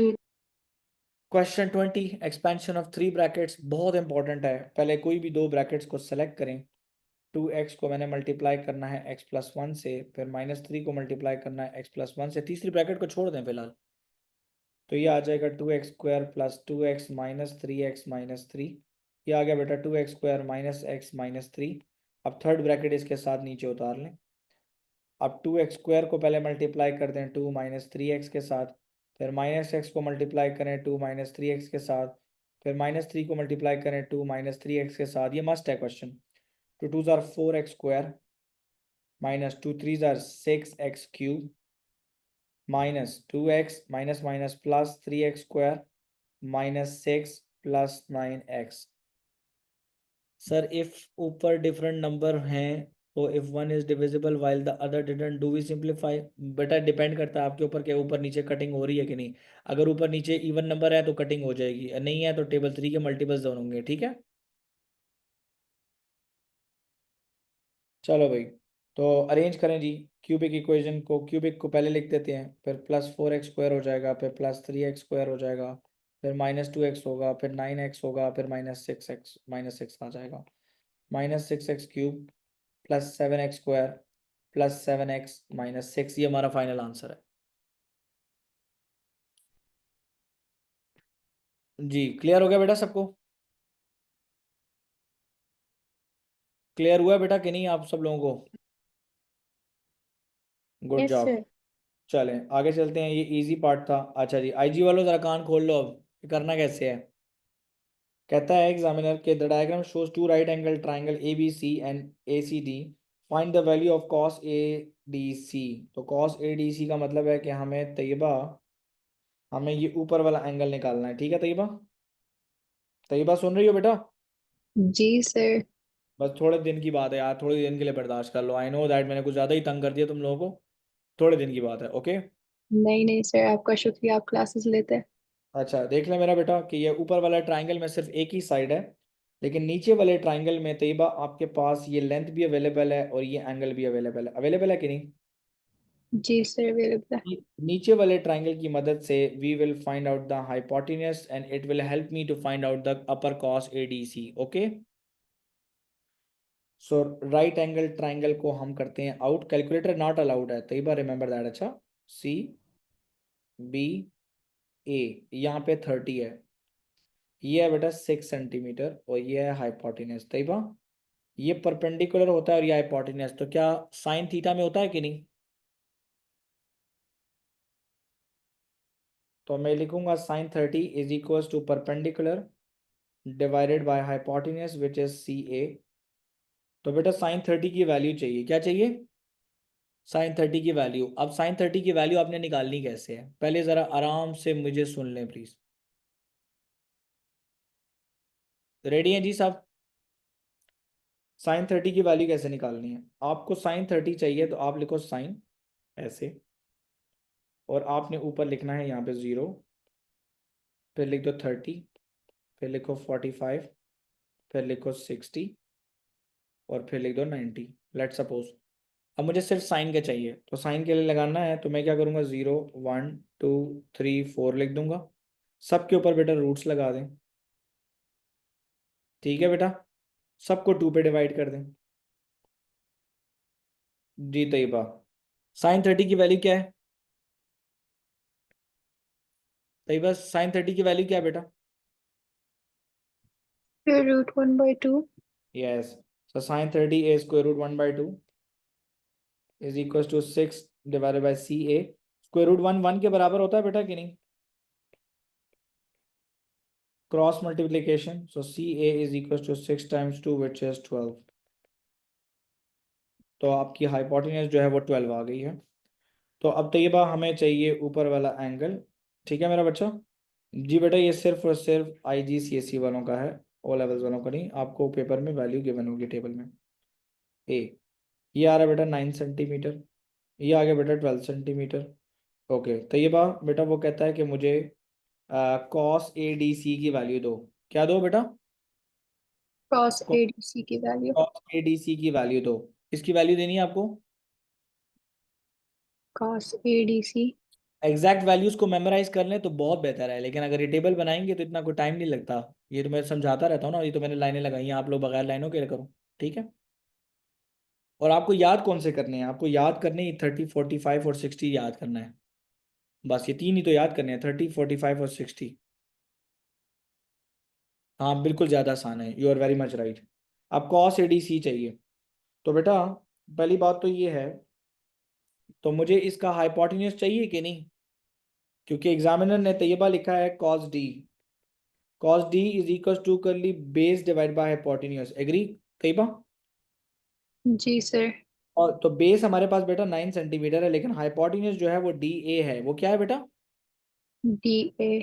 अब हमारे पास DA है ही नहीं, तो हम लोग पहले DA फाइंड करेंगे, which is technically the hypotenuse of this triangle. Agree? 5 mark का क्वेश्चन है, ठीक है तैयबा? जी सर। DA कैसे निकालेंगे? तो DA square is equal to 9 square plus 12 square. तो DA is equal to square root of 81 plus 144। तो DA is equal to 81 plus 144 कितना आता है बेटा? 81 प्लस 144 रफ वर्किंग में ज़रा करें। 81 प्लस 144, तो 5 8 प्लस 4 इज 12, तो 1 ऊपर गया तो 225 आ रहा है बेटा। 225 किसका परफेक्ट स्क्वायर है? 15। Very good. तो DA इज इक्वल टू 15, तो हम लिख देंगे बेटा cos D is equal to 9/15, and 9/15 simplify होता है विच इज इक्वल टू 3/5। तो value of cos ADC is 3/5। ये आंसर है जी 5 मार्क्स के लिए। कुछ नहीं था, सिर्फ और सिर्फ साइन थीटा इस्तेमाल हुआ, पाइथागोरस थ्योरम इस्तेमाल हुआ, cos थीटा की वैल्यू मांगी उसने। उसने एंगल नहीं मांगा था। अच्छा जी बच्चा, क्लियर हो गया जी सबको? आगे चलते हैं। क्वेश्चन 22, और बस थोड़ा सा पेपर रह गया है, 2-3 सवाल रहते हैं। Question number 22, vectors. चलें जी। All lengths are given in centimetres, तो triangle ABC is mathematically similar to triangle ADE। तो मेरे पास दो ट्राइंगल्स हैं, और मैं टेक्निकली इन दोनों ट्राइंगल्स को यहाँ पे अंडरस्टैंड करने के लिए थोड़ा सा समझूंगा। तो आपने करना ये है कि आपने दोनों ट्राइंगल्स बाहर बना लेने हैं, बड़े वाला भी और छोटे वाला भी। दोनों को नाम सही दे दें। ये हो गया बेटा बड़ा ट्राइंगल ACB, ये लेंथ पैरेलल है इसके, इसका मतलब है कि यहाँ पे इसका नाम है DE और A। तो ये भाई ये x+5 है, तो CA कितना होगा? x+5 + 7.5 होगा कि नहीं? जी सर। ओके, तो ये भाई ये 10 है। एग्जामिनर कहता है, और ये वाला ये छोटी लेंथ है 2x। एग्जामिनर कहता है कि शो दैट, तो जब ये मैथमेटिकली सिमिलर है तो ratio of corresponding would be equal और नॉट। जी sir. So I will write x+5 + 7.5 is 12.5 divided by 2x, no, not 2x, divided by x+5, it is equals to 10 divided by 2x. Okay, now just simply cross multiply कर दें, तो 2x into x plus 12.5 is equals to 10 multiply with x plus 5. So 2x square, 12.5 times 2 is 25x, 10x plus 50, इन दोनों को इधर भेज दो। 2x square plus 25x minus 10x minus 50 equals 0. 2x square minus 15x minus 25 is equals to 0. Shown. Minus 50, sorry, not 25, minus 50. तो ये बस समझ आया? जी sir. Solve by factorisation, mid term break करें, फर्स्ट और लास्ट को मल्टीप्लाई करें, 100 आता है। 100 के ऐसे फैक्टर्स निकालने के मल्टीप्लाई करूं तो 100 आ जाए, और अगर प्लस माइनस करूं तो 15 आ जाए। तो 100, 250, 3 में नहीं आता, 5 के टेबल में आता है। 5 टाइम्स 20 इज 100, और 20 माइनस 5 इज 15। एग्री ठीक है? जी। Plus x minus 5x minus 50 is equals to 0. Ramin, 2x is common, so x plus 10. Agree? Minus 5 is common, so x plus 10. So x plus 10 equals, and common, or 2x minus 5 equals 0. Line लगा दो। x plus 10 equals 0, तो x की value -10। 2x minus 5 equals 0, तो 2x is equals to 5, so x is equals to 5/2. Any problem? क्या No, sir. क्या x का negative answer लेंगे कि पॉजिटिव लेंगे बेटा? Sir Positive. Positive because length can not be negative, length कभी negative नहीं हो सकती। तो कहता है calculate the length of A C, आपने ए टू सी की लेंथ फाइंड करनी है। So we know that A to C is what, A to C is 7.5 plus x plus 5। तो 7.5 एक्स की जगह पे अब मैं लिखूंगा 5/2 होता है बेटा 2.5, एग्री, प्लस 2.5 प्लस 5। तो 7 plus 5 plus 2.5 is 10, 10 plus 5 is 15। So 15 is the answer. Sir जी क्लियर होगा जी सबको? सर आपने नेगेटिव 10 क्यों दिया, मतलब पॉजिटिव क्यों नहीं? बेटा नेगेटिव 10 नहीं ले सकते ना, लेंथ कभी नेगेटिव नहीं हो सकती ना। अच्छा क्लियर है? जी अच्छा जी आगे चलते हैं जी। The area of the triangle A B C is K. अच्छा area of the triangle A B C जो है वो बेटा के सेंटीमीटर्स है। Find the area of expression of the quadrilateral B C E D. तो B C E D क्या चीज़ है? वो कहता है आप मुझे बी सी ई डी कहता है टोटल के है, टोटल क्या है आपके पास? वो कहता है कि इसका एरिया बताओ, area of the triangle A B C. बड़े वाले का कहता है एरिया जो है ना वो आपके पास है कितना बेटा, वो कितना है एरिया आपके पास? वो के बराबर है, बड़े वाला जो ट्राइंगल है। तो ये बार बेटा मेरी आवाज़ आ रही है? जी सर। बेटा ये टोटल के बराबर है, तो इसमें से छोटे वाले को माइनस करूंगा तो ये आ जाएगा कि नहीं? जी सर। तो हम लिखेंगे area would be equals to big minus small. Any problem? तो बिग जो है वो के बराबर है, तो मुझे अभी ये स्मॉल वाला निकालना है। तो स्मॉल वाले के लिए मैं ज़रा ऊपर चला जाऊंगा। तो स्मॉल वाले के लिए ऊपर चले जाएंगे तो अब बेटा बेटा यहाँ पे देखिएगा कि ये जो ट्राइंगल है ये इधर साइड 10 है, और जबकि ये वाली जो है 2 इंटू 2.5 करो तो ये आता है बेटा 5। एग्री? एग्री बेटा? Any problem? एनी प्रॉब्लम बेटा? देख लें बेटा यहाँ पे मैंने x की जगह पे 2.5 डाला है तो ये 5 आ गया। Any problem? No sir. इसका मतलब है तैयबा कि ये इसका डबल है। ये क्या है बेटा? डबल है इसका। ये इसका डबल है। अब स्केल फैक्टर है ना यहाँ पे, अब देखें यहाँ पे क्या है, यहाँ पे देखें यहाँ पे 10/5 हो रहा है, 10/5 हो रहा है, क्या हो रहा है? 10/5। तो 10/5 का क्या मतलब बेटा? 2/1। क्या ये लेंथ का लेंथ की रेशो है? जी सर। वो लिखेंगे नीचे यहाँ पे निकालने के लिए कि रेशोज ऑफ लेंथ, रेशो यहाँ पे आ रहा है मेरे पास 5 और ये 10 था। Ratio of length it is equals to 10/5 which is equals to technically 2/1। Agree? Yes और नो तैयबा? और मैंने आपको अभी स्टार्टिंग में एक फॉर्मूला लिखवाया A1/A2 is equals to L1/L2 whole square. Agree और नॉट? जी सर। छोटे वाले का एरिया के है, मैं बड़े वाले को छोटे वाले को अननोन लिखता हूँ, अच्छा, ताकि A1 ऊपर ही रहे। बड़े वाले का एरिया के है। अच्छा छोटे वाले की लेंथ 5 है, यहाँ पे L2 जो है वो 10 है और ये आ गया होल स्क्वायर। ठीक है बेटा? तो A1 कितना आएगा? टेक्निकली स्पीकिंग मैं आसानी से समझा रहा हूँ। तो 1/2 स्क्वायर, तो 1/2 स्क्वायर होता है 1/4 मल्टीप्लाई बाय के। तो इसका मतलब है कि जो छोटे वाले का एरिया है ना वो है k/4। वो क्या है बेटा? k/4। तो हम लोग k में से k/4 माइनस करेंगे तो हमारे पास क्वाड्रिलेटरल का एरिया आ जाएगा। ठीक है? तो यहाँ पे बेटा 1 है, तो यहाँ पे 4 मल्टीप्लाई कर दें ताकि डिनोमिनेटर सेम हो जाए। तो ये होगा बेटा 4k माइनस के, 4k माइनस के is 3k/4। That is what the requirement of the question is. ठीक है जी? अब देखें जी एक शॉर्टकट सिखाता हूँ, ज़रा थोड़ा सा माइंड में रखिएगा कि जब लेंथ डबल हो जाए, तो जब लेंथ आपका डबल हो जाए तो आपका एरिया 4 टाइम्स इंक्रीज करता है। कितने टाइम्स इंक्रीज करेगा? 4 टाइम्स इंक्रीज करेगा। अंडरस्टूड? अंडरस्टूड बेटा? जी सर।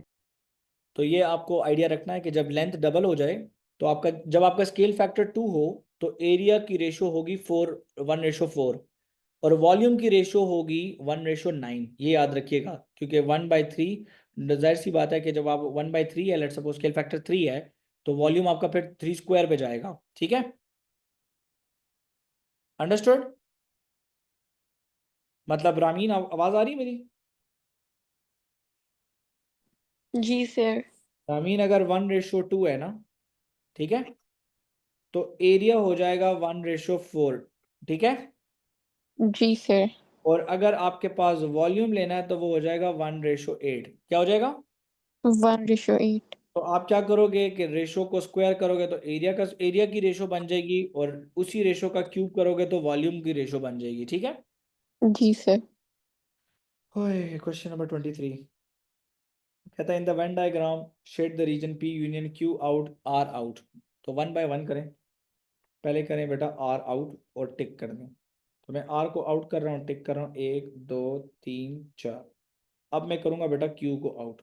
क्यू को आउट करूँगा तो मैं सर्कल करूँगा, तो क्यू को आउट कर रहा हूँ तो मैं कर रहा हूँ सर्कल, 1 2 3 4, क्यू भी आउट हो गया, ठीक है जी। अब मैं कर रहा हूँ कि पी के साथ कर रहे हैं इसको यूनाइट, तो यूनाइट के लिए हम लोग स्टार बना देते हैं, 3 चीज़ें, ठीक है। यूनाइट के लिए हम लोग क्या बनाएंगे? स्टार।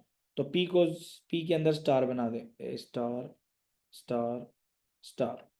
अच्छा जी, अब वो क्या कह रहे हैं जी, पहले क्यू आउट आर आउट, पहले आर आउट किया, फिर क्यू आउट किया, फिर उसको यूनाइट किया पी के साथ। तो कहाँ कहाँ पे शेड होगा बेटा? सब जगह पे शेड होगा सिवाय इस जगह पे जहाँ पे कोई टिक नहीं है। एग्री रामीन? जी सर। यूनियन है ना, तो यूनियन का मतलब है सब जगह पे शेड होगा, क्योंकि और इंटरसेक्शन होता तो बाहर शेड ना होता, सिर्फ कॉमन रीजन होता शेड। एग्री? जी sir. Any problem? No sir. हर एक चीज को बट डिनोट करें तो होता है। देखें 1 मार्क का क्वेश्चन था, कोई इतना बड़ा नहीं था, ठीक है। ये पेंसिल से शेडिंग कीजिएगा पेपर में, ठीक है। Any problem? 24 और इसके बाद 25 लास्ट क्वेश्चन होगा। Rearrange the formula to make P the subject. तो डी के साथ मल्टीप्लाई करने 2 minus P Y is equal to 2p+3। अब डी अंदर मल्टीप्लाई करें 2d minus D P Y is equal to 2p+3। I am suppose to make p the subject, so let's unite p। so 2d minus 3 is equals to 2p plus dpy। so 2d minus 3, तई पर p is the common, तो 2 plus dy is left over। तो 2 plus dy वहाँ पे जाके क्या हो जाएगा बेटा? Divide. डिवाइड हो जाएगा। तो 2 plus dy यहाँ पे आ जाएगा, तो वहाँ पे p रह गया। ये आंसर आपका 2d minus 3 divided by 2 plus dy। देखो 4 नंबर की सब क्वेश्चन है। Sir is it okay if use lines instead of shading it? यार लाइंस लगा के ना तो शेड भी कर देना, थोड़ा लाइंस लगा दे तो दैट इज आल्सो फाइन, ठीक है। Okay okay. Last one, simplify anything with power 0 is equal to 1 और 0 1। अच्छा जी, इंडेक्सेस लिखा हुआ है कि इंपॉर्टेंट क्वेश्चन है, तो इंडेक्सेस के लिए ज़रा बेटा देख लें। पहले आप लोग 81 को 3 पे डिवाइड कर दें, ब्रैकेट सॉल्व करें पहले फिर ओपन करें। अच्छा 81 डिवाइड बाई 3 इज 27। तो m8 माइनस 2, तो नीचे बस 1 ही रह गया है, ख़त्म हो गया नीचे सब कुछ। तो ये आएगा बेटा 2/3 ऊपर आ जाएगा, तो ये आ जाएगा बेटा 27 m6 होल पावर 2/3। अब 2/3 को डिस्ट्रीब्यूट कर दें, 27 पावर 2/3 m6 पावर 2/3। अच्छा 27 power 2/3, this 3 is the hint that this 27 is 3 cube 2/3। so 6 2s are 12 and 12 divided by 3 is 4, 12/3।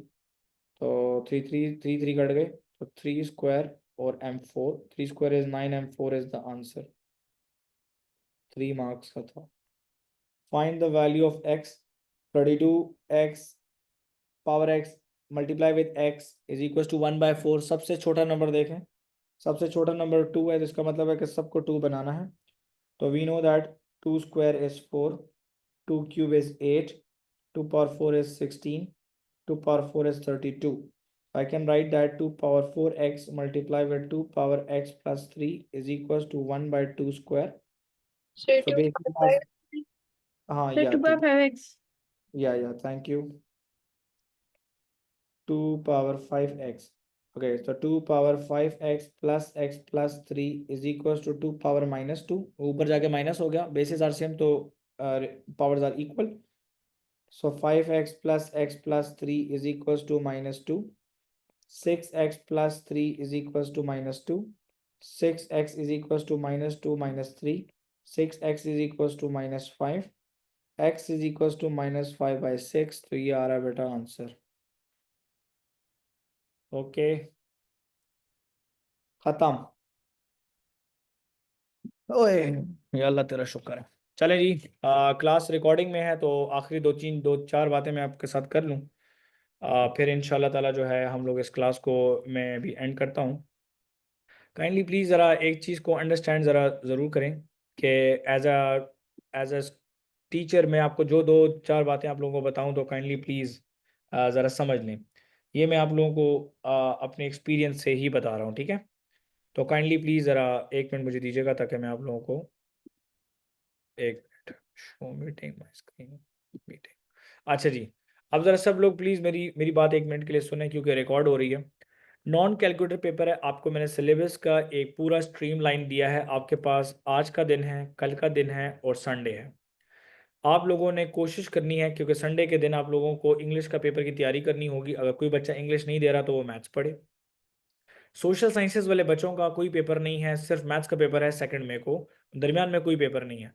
तो कोशिश करें कि इसी स्ट्रीमलाइन से आप लोग चलें और आप लोग अपने काम को ख़त्म करो। जैसे कि एग्जाम्पल के तौर पे अगर मैं आप लोगों को ये थोड़ा सा हम लोग ये थोड़ी सी डिस्कशन अभी दोबारा कर लें, ये ज़रा देख लें कि अगर इसमें हम लोग ज़रा इजी पार्ट्स देख लें कि इसमें कौन से ऐसे पार्ट्स थे जो जो बहुत इजी थे। जैसे इसमें 1 2 पाई चार्ट कोई इतनी मुश्किल चीज़ नहीं।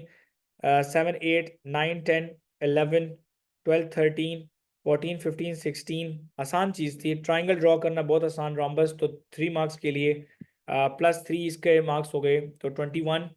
टाइम वाला क्वेश्चन मुश्किल था, ठीक है। 23 24 25 26 टाइम का प्रेशर वाला क्वेश्चन इजी था। 28 ट्रांसफॉर्मेशन काफ़ी इजी थी, ठीक है। 25 + 8 इज 33। अच्छा, रिकरिंग डेसिमल प्रेडिक्टेड क्वेश्चन है तो मुश्किल हम नहीं कह सकते। तो आपके पास आ गया कितने 28 + 3 कितने, कहाँ तक पहुंचा था मैं, कहाँ तक पहुंचा था बेटा मैं? 33 तक सर। 33 + 3 36। अच्छा, फिर उसके बाद जो टाइम वाला क्वेश्चन था वो वेंसडे वाला, वो भी क्वेश्चन तो है थोड़ा सा ट्रिकी था, इतना कुछ ज़्यादा ट्रिकी नहीं था, ठीक है। तो 36 वेक्टर वाला आसान था। 39।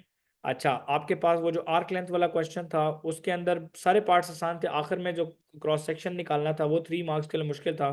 तो अकॉर्डिंग टू माई एनालिसिस ये जो पेपर आपके पास था इसमें 70 मार्क्स लेना बहुत आसान काम था। 30 मार्क्स की चीज़ें थोड़ी बहुत ट्रिकी थी लेकिन इतनी ट्रिकी नहीं थी। आपके सामने मैंने सॉल्व किया है एज ए टीचर। मैंने लाइफ में ये पेपर पहली दफ़ा सॉल्व किया है। मैंने आज ही ये पेपर देखा और मैंने आप लोगों को इसका पेपर और इसकी मार्किंग स्कीम भिजवा दी। एज ए टीचर मेरे पास इतना टाइम नहीं था कि मैं पहले ही अपना क्या नाम है पेपर सॉल्व करके आप लोगों को क्लास में कराऊँ, क्योंकि मैं इतना फारिग हूँ नहीं कि मैं पहले पेपर सॉल्व करूँ और फिर मैं दोबारा आप लोगों के लिए सॉल्व करूँ। तो ये चीज़ मैंने ये अंडरस्टैंड की है कि आप लोगों को पेपर में स्कोरिंग एरियाज बहुत मिलेंगे, ये चीज़ अंडरस्टैंड कर लें। एग्जामिनर ने क्या किया है, ज़रा एक चीज़ अंडरस्टैंड करना तैयबा कि स्टार्टिंग में ना वो आपकी एनर्जी को ड्रेन करेगा थोड़ा सा। देखो, क्वेश्चन नंबर 1 2 3 सारे देखो 1 1 2 2 मार्क के क्वेश्चन है, देख रही हो तैयबा? क्वेश्चन नंबर 5 6 7, क्वेश्चन 8 देखें 3 मार्क का था, क्वेश्चन 9 3 मार्क का, क्वेश्चन नंबर 10, क्वेश्चन 10 से 5 मार्क का क्वेश्चन शुरू हुआ, क्वेश्चन 11 फिर 5 मार्क का, क्वेश्चन नंबर 12 3 मार्क का, क्वेश्चन नंबर 13 आपके पास 8 मार्क का क्वेश्चन था, क्वेश्चन 14 फिर 3 मार्क का, क्वेश्चन 15 3 मार्क का, क्वेश्चन 16 3 मार्क का, फिर question number 17 4 + 1 + 3 8 mark, question number 18 2 + 3 5 5 + 4 9 mark का क्वेश्चन दिया है, ठीक है। क्वेश्चन 15, इसका मतलब है कि ये 25 मार्क्स में ना वो छोटे छोटे नंबर के भी क्वेश्चन रखेगा और बीच बीच में 8 8 9 9 नंबर के 3 से 4 सवाल आएंगे। इसमें 3 से 4 क्वेश्चन ऐसे थे जो कि 8 to 9 मार्क्स वाले थे।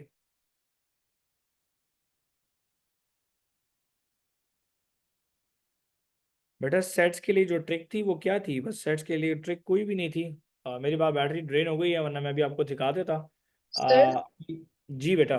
सर ये कॉस और टैन का टेबल कैसे बनाएंगे? यारा मैंने ये चीज़ आपको सिखाई भी है वैसे तैयबा, आपको क्यों नहीं आ रही? पता नहीं। आप एक दफ़ा मेरे साथ बनाते हो? तो दिखा दे। ठीक है। या एक काम करो ना यार, मेरे पास बैटरी डेड हो रही है, मेरा सिस्टम बंद हो जाएगा, तो मैं कहता हूँ रिकॉर्डिंग ख़राब ना हो जाए, ठीक है। तो एक काम करता हूँ, मैं आपको लिंक भेजता हूँ, हमने उस क्लास में किया हुआ है, आखिर में हम लोगों ने ट्रिग्नोमेट्री का ये टेबल बनाया था हम लोगों ने, ठीक है। ठीक है बेटा। जी जी सर। मैं आपको भिजवा देता हूँ, क्योंकि अभी अगर मैं ये फॉर एग्जांपल ये करने बैठा ना, तो इसमें तो अभी मेरी ये यहाँ पे बैटरी मेरे पास कम है। बेटा कोशिश करें, अच्छा अच्छा पढ़ें। There will be no class tomorrow, कल कोई क्लास नहीं होगी। इंशाल्लाह हमारी क्लास इसके बाद होगी, और वो होगी हमारी फाइनल क्लास, ठीक है। डू मेक श्योर वो होगी हमारी 1 मई को, पेपर से एक दिन पहले, एंड आई विल ट्राई कि आपके लिए ज़्यादा वो कर दूँ। Isn't it bat? अच्छा ज़रा क्वेश्चन ज़रा मैं देख लूँ, एक वीक का प्लान क्या होना चाहिए सर? बेटा प्लान अभी ये है ना कि मंडे को आपका इंग्लिश का पेपर है, तो कल शाम तक आप लोग मैथ्स पढ़ लो, उसके बाद बस फिर आप इंग्लिश की तैयारी कीजिएगा। इंग्लिश का पेपर देकर आएंगे, 28 को पेपर है इंग्लिश का, फिर 28 को आपने पढ़ना है, 29 को भी पढ़ना है, और 30 को आपका पेपर है केमिस्ट्री का। फिर आपके मैथ्स के पेपर 2 के लिए आप बैठेंगे, तो वो कितना होगा मैथ्स के पेपर 2 के लिए जब आप बैठोगे, तो वो होगा 30th और 1 मई, ठीक है सर। इंग्लिश लेकिन उर्दू और इंग्लिश दोनों है मंडे को। अच्छा आपका आपका उर्दू और इंग्लिश दोनों का पेपर एक साथ है, तो आपको good luck from my side. आपने मैथ्स का पेपर जो है, बस आज रात तक आप मैथ्स पढ़ें, कल से आप जो है अपने इंग्लिश और उर्दू की तैयारी शुरू कर दें। आपका मैथ्स वैसे कवर है आमना, ठीक है। अच्छा एक वीक का प्लान क्या होना चाहिए? इस वीक का कोई प्लान नहीं होना चाहिए, बस कल रात तक आप मैथ्स पढ़ें अपना, और अपना कोशिश करें कि पेपर 2 की तैयारी पहले करें। इतना ज़्यादा सर ना खपाएं मेंसुरेशन और इन चीज़ों के ऊपर। पेपर 2 के अंदर नॉन कैलकुलेटर है, तो ज़रा थोड़े से लॉजिकल क्वेश्चंस हो ज़्यादा होते हैं, तो देख लें। सेक्टर्स बहुत इंपॉर्टेंट हैं, आर्क लेंथ सेक्टर्स, ये इसके फार्मूलाज को याद करें, ठीक है। प्रोबेबिलिटी के डिफिकल्ट केसेस नॉन कैलकुलेटर में नहीं आते, ठीक है। स्टैटिस्टिक के डिफिकल्ट केसेस नॉन कैलकुलेटर में नहीं आते, ठीक है। अच्छा बाकी मेरी तरफ से good luck to all of you, ठीक है। जो बच्चा बात करना चाहता है वो रुक जाए, और जो जाना चाहता है वो जाए। अपना अपना ख्याल रखें। मैं रिकॉर्डिंग और नोट्स पूरी क्लास के भेज दूंगा along with this paper. I wish you all the very best. Take care, अल्लाह हाफिज, see you on 1 May now. चलो 30 मई को भी क्लास, 30 अप्रैल को भी क्लास लूँगा, ठीक है, केमिस्ट्री के पेपर के बाद रात को, ठीक है। एक मिनट ज़रा मैं देखूँ चैट में क्या कह रहे हैं। सर प्लीज़ टाइम का बता दें, when ever I attempt paper I can't finish in time. अच्छा टाइम के ऊपर बेटा, लेट्स सपोज आपका कोई भी कैम्ब्रिज एग्ज़ाम है, कोशिश करें कि आप अपने हाथ पे घड़ी ज़रूर पहन के जाओ। स्मार्ट वॉच अलाउड नहीं है कैम्ब्रिज में। पेपर को डिस्ट्रीब्यूट करें। मैथ्स का पेपर आपने कभी भी अटैम्प्ट करना है, तो आपने क्वेश्चन नंबर 1 से 25 तक नहीं जाना। ये जो मैंने जिस तरह भी करवाया, ये तो हम लोग डिस्कशन कर रहे थे पेपर की, हम लोग टॉपिक का पेपर प्रैक्टिस नहीं कर रहे थे। तो आपने पहले वो क्वेश्चंस करने हैं जो कि बहुत इजी हैं, ठीक है। और वो इंशाल्लाह ताला वो आप लोगों के साथ जो हमारा 1 मई को क्लास होगा, उसमें हम एक पेपर और करेंगे, तो हम लोग देखेंगे उसमें अंदर ये टेक्निक। दूसरी बात ये कि आपके पास कोई भी पेपर हो, लेट सपोज इंग्लिश और उर्दू का पेपर भी जो मंडे को है, तो याद रखें वो भी 2 घंटे 2-2 घंटे के पेपर है। इंग्लिश के पेपर का कितना टाइम है वैसे यार, ज़रा मुझे बताइएगा। सर 30th की रात भी क्लास लें प्लीज़। बिल्कुल 30th की रात को हम इंशाल्लाह क्लास लेंगे, 1 मई को छुट्टी है। अच्छा 2 आवर्स का टाइम है, तो 2 आवर्स का टाइम मैनेजमेंट ऐसे करनी है कि आपको खुद ही आइडिया होगा कि पेपर में क्वेश्चंस कितने हैं। तो आपने ये करना है कि 30 मिनट्स में अगर आपने एक पर्टिकुलर एरिया पेपर का ख़त्म करना है तो वो ख़त्म करना है, अगर वो ख़त्म नहीं हुआ तो क्वेश्चन चेंज कर दें। जी मैं एक्सेल की साइट भी शेयर कर दूंगा फॉर द प्रैक्टिस, लेकिन अभी तो मैंने आप लोगों को काफ़ी सारा एक लिंक भेजा है फॉर द प्रैक्टिस पेपर्स। आप लोग पहले ये ख़त्म कर लें सारे, ओ लेवल्स वाले भी कर लो, IGCSE वाले भी कर लो, ठीक है। और कोशिश करेंगे जो पेपर 2 मैंने आप लोगों को भेजे हैं पहले इनकी तैयारी पूरी करें। चलें जी, अपना बहुत ख्याल रखें। वेरी गुड उमाइमा, आपने सारे कर लिए जो आज मैंने भेजे थे।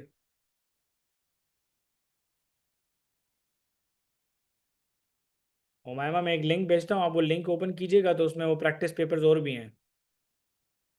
Very good. एक पेपर नहीं, मैंने आपको ओ लेवल्स का 2 स्पेसिमेन भेजे हैं, 2 स्पेसिमेन मैंने आपको IGCSE के भेजे हैं, और 4 से 5 जो है मैंने प्रैक्टिस पेपर्स भी भेजे हैं।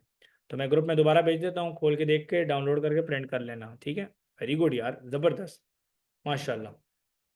ठीक है, चलें जी, अपना बहुत ख्याल रखें, और इंसान को नज़र भी लगती है, अपनी सेहत का भी ख्याल रखो, खाओ पियो, अच्छी अच्छी डाइट रखो, ताकि पेपर भी अच्छे हों, और टाइम मैनेजमेंट भी था।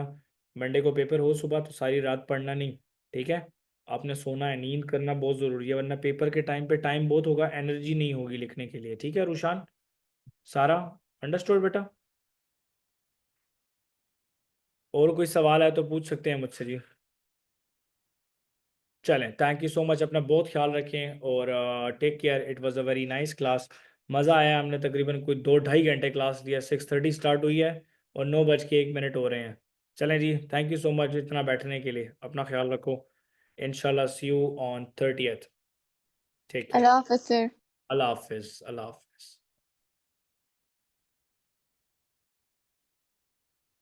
जी यमुना, आप कुछ कह रहे थे बेटा, आपने मुझे कहा कि सर मैंने बात करनी है कुछ।